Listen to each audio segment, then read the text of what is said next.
دوسروں سے سمجھوتا۔ حضور صلی اللہ علیہ وسلم حضرت ابو ایوب کے مکان میں ٹھہرے تھے۔ چونکہ ان کے مکان کے سامنے ایک بنجر زمین پڑی ہوئی تھی، اس لیے مسلمان روزانہ اس میدان میں جمع ہوتے اور حضور صلی اللہ علیہ وسلم اس کے پاس پہنچ کر واضح و نصیحت فرماتے تھے۔ جو لوگ مکہ سے اپنے وطن اپنے گھروں کو چھوڑ آئے تھے وہ مہاجر کہلاتے تھے، اور جو لوگ یثرب کے رہنے والے تھے مسلمان ہو کر مہاجروں کی مدد کر رہے تھے وہ انصار کہلانے لگے۔ یہ ہجرت کا پہلا سال تھا۔ سن ہجری اسی سال سے شروع ہوا، جو اسلامی دنیا میں آج تک جاری ہے اور انشاءاللہ قیامت تک جاری رہے گا۔ اگرچہ حضور صلی اللہ علیہ وسلم نے دیکھ لیا تھا کہ مہاجر اور انصار ایک روح دو قالب بن گئے ہیں اور ایک دوسرے کے دکھ درد کا احساس رکھتے ہیں، مگر ضرورت اس بات کی تھی کہ تمام مسلمان سمجھ لیں کہ حقیقی بھائی چارہ کیا چیز ہے۔ ایک دن جب کہ تمام مسلمان مہاجر اور انصار ابو ایوب کے مکان کے میدان میں جمع تھے، حضور صلی اللہ علیہ وسلم نے ایک واعظ فرمایا اور بتایا کہ تمام مسلمان آپس میں بھائی بھائی ہیں، سگے بھائیوں سے زیادہ آپس میں محبت ہونی چاہیے۔ جو مسلمان آپس میں اپنے بھائی یعنی مسلمان کی مدد نہ کرے گا، اس کے دکھ درد میں شامل نہ ہوگا، کسی مسلمان سے حسد کرے گا یا کسی مسلمان سے دشمنی کرے گا یا کسی مسلمان کو تکلیف دے گا یا نقصان پہنچائے گا، اس پر قہر الہی نازل ہوگا۔ قیامت کے دن میں اس کی سفارش نہ کروں گا، اس کے تمام اعمال ضائع ہو جائیں گے اور وہ دوزخ کی دہکتی ہوئی آگ کا ایندھن بننے کے لیے ڈال دیا جائے گا۔ تکبر اور گھمنڈ شیطانی وسوسہ ہے۔ اپنے کسی مسلمان بھائی کو اپنے سے کمتر سمجھنا، کسی غریب مسلمان کو خستہ حال ہونے کی وجہ سے حقیر خیال کرنا نہایت بری بات ہے، اس سے خدا ناراض ہوتا ہے۔ قیامت کے دن دولت مندی یا خاندان نہ پوچھا جائے گا بلکہ عمل کے بارے میں سوال ہوگا۔ روزہ، حج، زکوٰۃ، نماز کے بارے میں پوچھا جائے گا۔ مسلمانوں کو حقیر سمجھنے والے مسلمانوں کے عمل بھی ضائع ہو جائیں گے اور وہ بھی دوزخ کی دہکتی آگ میں ڈال دیے جائیں گے۔ مسلمان بھائی بھائی ہیں اور انہیں بھائی بھائی ہی بن کر رہنا ہے۔ ایک خوشحال اور اثردار مسلمان کا فرض ہے کہ وہ اپنے غریب کی ہر ممکن مدد کرے۔ جب کوئی مسلمان کسی مسلمان کی مدد کرتا ہے تو خدا اس سے خوش ہوتا ہے، فرشتے اس کے حق میں دعائے خیر کرتے ہیں۔ خدا اپنے مقرب فرشتوں سے فرماتا ہے، تم گواہ رہو کہ میں نے آج فلاں مسلمان کے تمام گناہ اس لیے معاف کر دیے کہ اس نے فلاں غریب اور مصیبت زدہ اپنے مسلمان بھائی کی مدد کی ہے۔ کس قدر خوشی کی جگہ ہے کہ جب کوئی مسلمان کسی مسلمان کی مدد کرتا ہے تو خدا اس سے اس قدر خوش ہوتا ہے کہ اس کے تمام پچھلے گناہ معاف کر دیتا ہے۔ اس لیے مسلمانوں آپس میں محبت اور تعلق بنائے رکھو، کسی مسلمان کو حقیر و جلیل نہ سمجھو، ورنہ تمہارے بھلے عمل ضائع ہو جائیں گے اور تم بڑے گھاٹے میں رہو گے۔ جب تمام مسلمان آپس میں بھائی بھائی ہیں تو ہر طبقے کے مسلمان آپس میں برابری کا درجہ رکھتے ہیں۔ ایک مسلمان کی دوسرے مسلمان پر کوئی برتری نہیں ہے۔ خدا کا یہی حکم ہے کہ مسلمان آپس میں محبت کریں، ہمدردی رکھیں، برابری کا برتاؤ کریں اور مل جل کر رہیں۔ مسلمانوں کا یہ فرض ہے کہ اپنے غریب بھائی کی ہر ممکن طریقے سے مدد کریں۔ جو مسلمان کسی مسلمان کی جنگ یا مصیبت سے بچاتا ہوا مارا جائے گا وہ شہید کہلائے گا۔ شہید مرتے نہیں بلکہ زندہ رہتے ہیں۔ مسلمانوں، خدا کی خوشی حاصل کرنا چاہتے ہو تو آپس میں محبت اور بھائی چارہ پیدا کرو، کبھی کسی مسلمان سے دشمنی نہ رکھو۔ اس تقریر کو تمام مسلمان بڑے غور اور شوق سے سن رہے تھے، ان کے دلوں میں ہر لفظ بیٹھتا چلا جا رہا تھا۔ چنانچہ جب آپ نے تقریر ختم کی تو تمام مسلمانوں کے دلوں میں محبت و پیار کا دریا لہریں لینے لگا۔ وہ کچھ اتنے متاثر ہوئے کہ انصار نے اسی وقت مہاجروں سے بھائی بھائی کے تعلق قائم کر لیے اور انہیں سگے بھائی سے زیادہ سمجھنے لگے۔ چنانچہ جن انصار کے دو اور تین بیویاں تھیں انہوں نے اسی وقت ایک دو کو طلاق دے کر ان کا مہاجروں سے جن کے پاس بیویاں نہیں تھیں نکاح کر دیا۔ اس کے بعد حضور صلی اللہ علیہ وسلم نے پوچھا، کیا زمین کا یہ حصہ جس میں ہم سب بیٹھے ہیں کسی کی ملکیت ہے؟ معاذ بن افرا ایک خوشحال اور دولت مند انصاری تھے۔ انہوں نے پوچھا، اللہ کے رسول صلی اللہ علیہ وسلم، یہ زمین میرے رشتے دار کی ہے، دو یتیم بچے اس کے مالک ہیں۔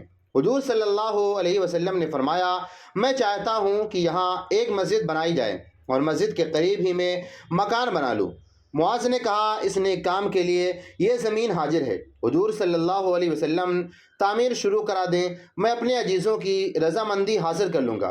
حضور صلی اللہ علیہ وسلم نے فرمایا میں اسے خریدنا چاہتا ہوں، اس لیے قیمت طے کر دیجیے۔ اتفاق سے اسی مجمع میں دونوں یتیم بچے بھی موجود تھے۔ دونوں کھڑے ہو گئے، انہوں نے کہا اے اللہ کے رسول صلی اللہ علیہ وسلم، ہم اس زمین کو آپ کی نظر کرتے ہیں، آپ جو چاہیں شوق سے بنا لیں۔ حضور صلی اللہ علیہ وسلم نے فرمایا میرے پیارے بچوں، تمہاری دریا دلی کا شکریہ، مگر میں چاہتا ہوں کہ تم قیمت لے لو اور ان پیسوں کو معاذ کی معرفت تجارت میں لگا دو۔ دونوں بچوں نے کہا اگر حضور صلی اللہ علیہ وسلم کا یہ حکم ہے تو ہمیں یہ منظور ہے۔ اچانک کچھ آدمیوں نے قیمت تجویز کی۔ حضور صلی اللہ علیہ وسلم نے حضرت ابوبکر صدیق رضی اللہ تعالیٰ عنہ کو قیمت ادا کرنے کا حکم دیا۔ حضرت ابوبکر نے فوراً قیمت ادا کر کے بینامہ لکھوا لیا۔ اس میدان میں کچھ خضیروں کے پیڑ تھے، کچھ مشرکوں کی قبریں تھیں۔ حضور صلی اللہ علیہ وسلم نے اسی وقت پیڑوں کو کٹوانے اور قبروں کو ہموار کرنے کا حکم دے دیا اور مسجد کی تعمیر کا کام شروع ہو گیا۔ حضور صلی اللہ علیہ وسلم خود مسجد کی تعمیر کے کام میں لگے، مہاجر اور انصار بھی پورے ذوق اور شوق سے اس کام کو انجام دے رہے تھے۔ اس طرح امید کے خلاف مسجد بہت جلد بن کر تیار ہو گئی۔ مسجد کی دیواریں پتھر اور گارے سے بنائی گئیں، چھت کھجور کی لکڑیاں اور کھجور کے پتوں سے بنائی گئیں۔ مسجد تیار ہونے پر یثرب کے تمام مسلمان اسی مسجد میں آ کر نماز پڑھنے لگے۔ مسجد کی تیاری کے بعد حضور صلی اللہ علیہ وسلم کا مکان تعمیر ہونے لگا۔ پھر حضور صلی اللہ علیہ وسلم نے زید بن حارث اور ابو رافع کو مکہ معظمہ کے لیے روانہ کر دیا تھا۔ وہ حضرت فاطمہ، حضرت کلثوم، حضرت سودا بنت جماع، حضرت اسامہ بن زید، ان کی والدہ حضرت ایمن، حضرت ابو بکر کے عزیزوں اور ان مسلمانوں کو جو مکہ میں رہ گئے ہیں اپنے ساتھ لے آئیں۔ حضور صلی اللہ علیہ وسلم نے یثرب میں آ کر دیکھا کہ یثرب اور اس کے آس پاس کے علاقوں میں کافروں اور یہودیوں کی طوطی بول رہی ہے۔ ان کے مقابلے میں مسلمان کمزور اور تھوڑے ہیں۔ حضور صلی اللہ علیہ وسلم نے سمجھ لیا کہ یثرب میں امن و امان اس وقت تک قائم نہیں ہو سکتا جب تک کہ مشرک یہودی اور مسلمان تینوں میں کوئی سمجھوتا نہ ہو جائے۔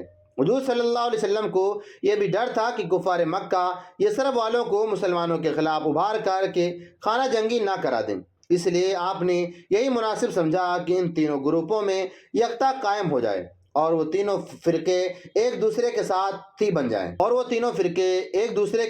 جائیں۔ ایک دن آپ نے یہودیوں اور مشرکوں کے تمام بڑوں کو جمع کیا۔ مشرکوں میں سب سے زیادہ حرد الجیز عبداللہ بن ابی تھا۔ یہ آدمی نہایت تجربے کار، ہوشیار اور چالاک تھا۔ اوس اور خزرج کے تمام قبیلوں پر اس کا اثر تھا اور تمام قبیلے متفقہ طور پر اس کی سرداری کو مانتے تھے۔ یثرب والے اسے بادشاہ بنانے پر تیار تھے۔ اس کے لیے سنہرا تاج تیار کرا لیا گیا تھا۔ لوگ شاندار جلسہ ترتیب دے کر اس کی شاہی کا اعلان کرنے والے تھے۔ انہی 2 دنوں میں حضور صلی اللہ علیہ وسلم یثرب تشریف لے آئے۔ اوس اور خزرج کے باعزت لوگ مسلمان ہو گئے۔ اس طرح عبداللہ بن ابی کی شاہی ادھر میں لٹک کر رہ گئی۔ عبداللہ کو مسلمانوں کے ہادی کا داخلہ نہایت ناگوار گزرا۔ ان کے آنے سے اس کی تمام امیدوں پر پانی پھر گیا۔ وہ حضور صلی اللہ علیہ وسلم کو اپنا رقیب اور دشمن سمجھنے لگا، پر چونکہ وہ چالاک بھی بہت تھا اس لیے زمانے کے رخ کو دیکھتے ہوئے اپنی دشمنی کو چھپائے بھی رہا اور اوپری دل سے مسلمانوں کا ہمدرد بنا رہا۔ حضور صلی اللہ علیہ وسلم نے سمجھوتے کی فضا بنانے کے لیے ایک سبھا بلائی۔ عبداللہ بن ابی بھی اس میں شریک ہوا اور یہودی قبیلوں کے لوگ اور دوسرے بڑے بھی اس میں شریک ہوئے۔ جب تمام لوگ آ چکے تو حضور صلی اللہ علیہ وسلم نے سب سے مخاطب ہو کر فرمایا یثرب والو، تم اس بات کو اچھی طرح جانتے ہو کہ کسی شہر یا کسی ملک کی خوشحالی اسی وقت ہو سکتی ہے جب کہ اس شہر یا ملک میں امن و امان رہے، لوگ بے فکری سے کھیتی کریں، تجارت کریں اور اپنے کاروبار میں لگے رہیں۔ لڑائی جھگڑے امن و امان کو ختم کر دیتے ہیں۔ لڑائی کسی حال میں اچھی نہیں ہوتی۔ جو لوگ کسی لڑائی میں شریک ہو چکے ہیں وہ اس کے کڑوے تجربوں کو خوب جانتے ہیں۔ لڑائی مجبوری کی حالت میں اس وقت لڑنی چاہیے جب کوئی راستہ نہ رہ جائے۔ جو لوگ تہذیب و تمدن کے اعتبار سے ترقی کرنا چاہتے ہیں انہیں لڑائی سے پرہیز کرنا چاہیے۔ شہروں اور ملکوں کو تباہ کر ڈالتی ہے، لوگوں کو مفلس اور پریشان حال بنا دیتی ہے۔ جو مزہ مل جل کر رہنے میں ہے، لڑنے جھگڑنے میں وہ بات نہیں۔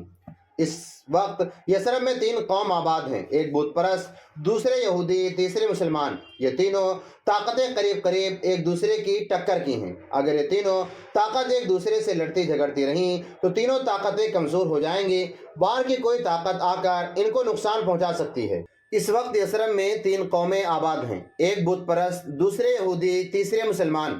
یہ تینوں طاقتیں قریب قریب ایک دوسرے کی ٹکر کی ہیں۔ اگر یہ تینوں طاقت ایک دوسرے سے لڑتی جھگڑتی رہیں تو تینوں طاقتیں کمزور ہو جائیں گی، باہر کی کوئی طاقت آ کر ان کو نقصان پہنچا سکتی ہے۔ لیکن اگر یہ تینوں طاقتیں ملی جلی رہیں تو کوئی ان کی طرف آنکھ اٹھا کر نہ دیکھ سکے گا۔ مل جل کر رہنے میں بڑی برکت ہے، اس لیے میں چاہتا ہوں کہ تم تینوں خوشی سے رضامند ہو کر ایک عہد نامہ تیار کر لو۔ سب لوگ حضور صلی اللہ علیہ وسلم کی باتیں بڑے دھیان سے سنتے رہے، کیونکہ بات معقول تھی، اس لیے کسی کو رد کرنے کی ہمت نہ ہوئی۔ سب نے عہد نامے پر اتفاق کر لیا۔ اگرچہ عبداللہ بن ابی اس عہد نامے کے خلاف تھا، ساتھی یہودی بھی دل سے نہ چاہتے تھے، پر وہ دیکھ رہے تھے کہ مسلمانوں کی طاقت دن بدن بڑھتی جا رہی ہے، اس لیے نہ چاہتے ہوئے بھی وہ راضی ہو گئے۔ عہد نامہ لکھا جانے لگا۔ حضور صلی اللہ علیہ وسلم نے لکھنا شروع کیا، اس شرط پر پہلے بحث ہوتے، جب سب کی رائے بن جاتی تو عہد نامے میں لکھ دی جاتی۔ اس عہد نامے کی اہم شرط یہ تھی: نمبر 1، یثرب کی تمام قومیں، سارے قبیلے اور کل خاندان مل جل کر رہیں گے۔ نمبر 2، یثرب کے رہنے والے اپنے جھگڑے خود طے کریں گے، پر جو جھگڑے قومی ہوں گے انہیں قوم نہ طے کر سکیں تو ان کا فیصلہ حضرت محمد صلی اللہ علیہ وسلم کریں گے اور آپ کا فیصلہ آخری ہوگا۔ نمبر 3، یثرب کے رہنے والے یثرب کے باہر کے لوگوں سے کسی قوم کے خلاف کوئی سازش نہ کریں گے۔ اگر کوئی یثرب پر حملہ آور ہوگا تو تینوں قومیں مل کر دشمن کا مقابلہ کریں گے۔ یثرب کے لوگ قریش مکہ یا مسلمانوں کے دشمنوں کو پناہ نہ دیں گے۔ لڑائی کے فائدوں میں بھی 3 قومیں برابر کی حصے دار ہوں گی۔ لڑائی کے خرچے تینوں قومیں برابر برابر ادا کریں گی۔ نمبر 8، جو قوم یا قبیلے یثرب کے یہودیوں کے دوست ہیں، مسلمان بھی ان کے دوست رہیں گے۔ جو قومیں یا قبیلے مسلمانوں کے دوست ہیں، یثرب کے یہودی بھی ان سے دوستانہ سلوک کریں گے۔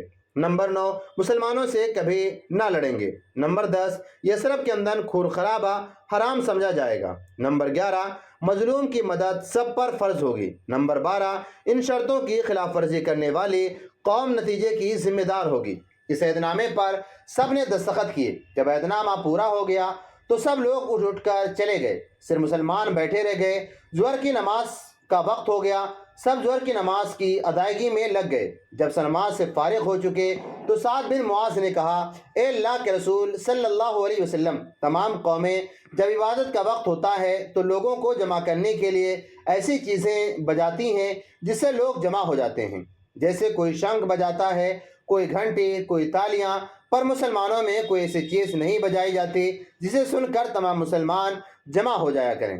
اس وقت سے لوگوں کو نماز کے وقتوں کی خبر نہیں ہوتی۔ اگر ہم بھی کوئی چیز بجانے لگے تو سارے مسلمان وقت پر جمع ہو جایا کریں۔ حضرت ابوبکر رضی اللہ تعالیٰ عنہ نے کہا: مجھے بھی اکثر اس کا خیال ہوا ہے، بے شک کوئی ایسی چیز ہونی چاہیے جسے سن کر مسلمان جمع ہو جایا کریں۔ حضور صلی اللہ علیہ وسلم نے فرمایا: تمہارا خیال مناسب ہے۔ اس وقت تمام مسلمان موجود ہیں، سب سوچے کہ مسلمانوں کے جمع کرنے کا کیا طریقہ اختیار کیا جائے۔ حضرت علی بولے: کسی دھاتو کا ایک بڑا گھنٹا بنا کر لٹکا دیا جائے، جب نماز کا وقت ہو تو گھنٹا بجا دیا جائے۔ حضور صلی اللہ علیہ وسلم نے فرمایا: یہ کفار سے ملتی جلتی چیز ہے جو مناسب نہیں ہے۔